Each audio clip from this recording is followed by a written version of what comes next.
Hi everyone! This week we're beginning our first novel in this class, Jane Austen's Pride and Prejudice. I chose this novel for a course on community and otherness for two reasons. First of all, Pride and Prejudice is a novel about social difference, very much interested in the role that gender and class play in 19th century Britain and British society. Secondly, it's also a novel about personal difference. By focusing on a family of sisters, raised by the same two parents in the same community, Pride and Prejudice looks at how different personalities navigate the challenges of the world they live in.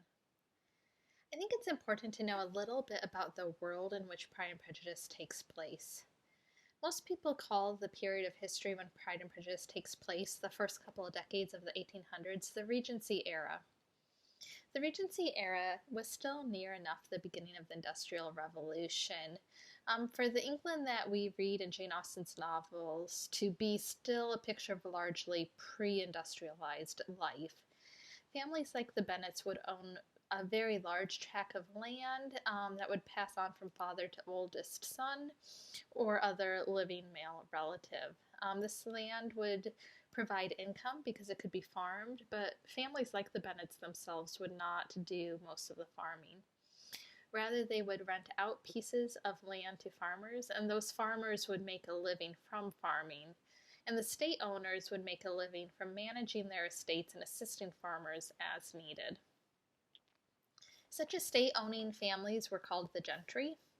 It's important to note that the class structure that we know today did not exist back in the early 19th century. The middle class was a product of the Industrial Revolution, so it's not something that we really see portrayed in Jane Austen's works very clearly. When you read references to the middle class when people are writing about Jane Austen, usually they're probably trying to equate the reality of Jane Austen's world with something somewhat analogous in our own. What actually existed in England was a system with around 6 different class levels. At the top was the aristocracy, king or regent, the princes and princesses, dukes and duchesses.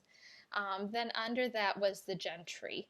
The gentry was the land-owning class, by some estimations around 5% of the English population.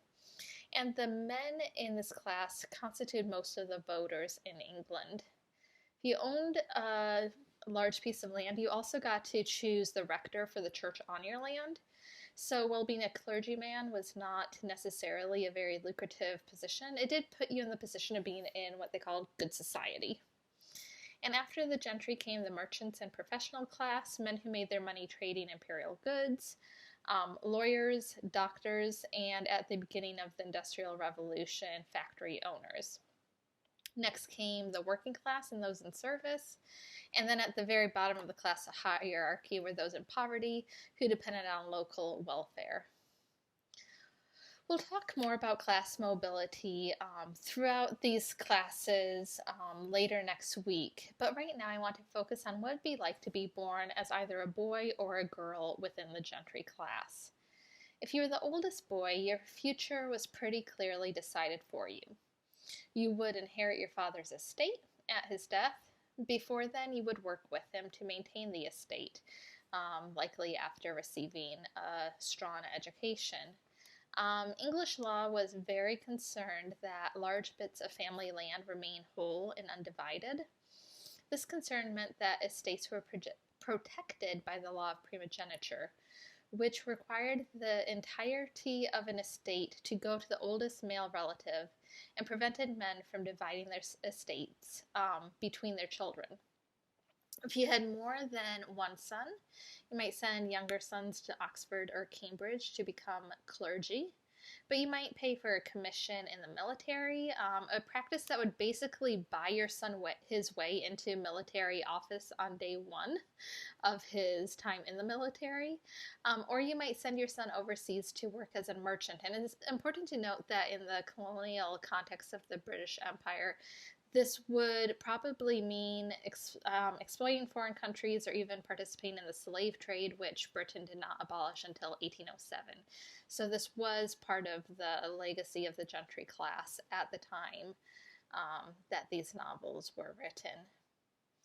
If you were a girl, your options were much more limited. If you had an older brother and he was a decent person, you could probably trust that he would take care of you and your sisters if you were not married when your father died.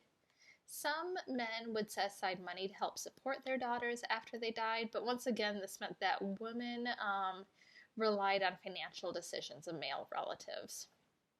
Women of the gentry class did have a few options for careers. Most notably, they could become governesses, which were live in teachers that helped teach boys before they went off to school, and then help continue to train girls until they came of age. But this required that they themselves would need to have a strong foundation in education, and not everybody did. This meant that for many women, the only viable option for their future would be to marry. Women in the early 19th century had much less freedom than we do today, but that doesn't mean that they were entirely limited to the home.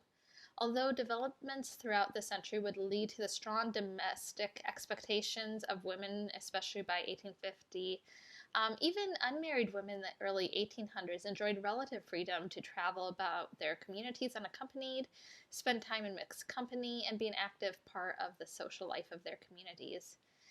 In Pride and Prejudice, we frequently see the Bennet sisters enjoying quite a bit of independence comparative to what we might expect of other parts of the 18th century. This is only a small bit of cultural context for Pride and Prejudice, so I'll do my best to keep providing background information as we continue throughout the next few weeks. I do hope these notes help, though, as you read the novel, and I'm looking forward to discussing it with you.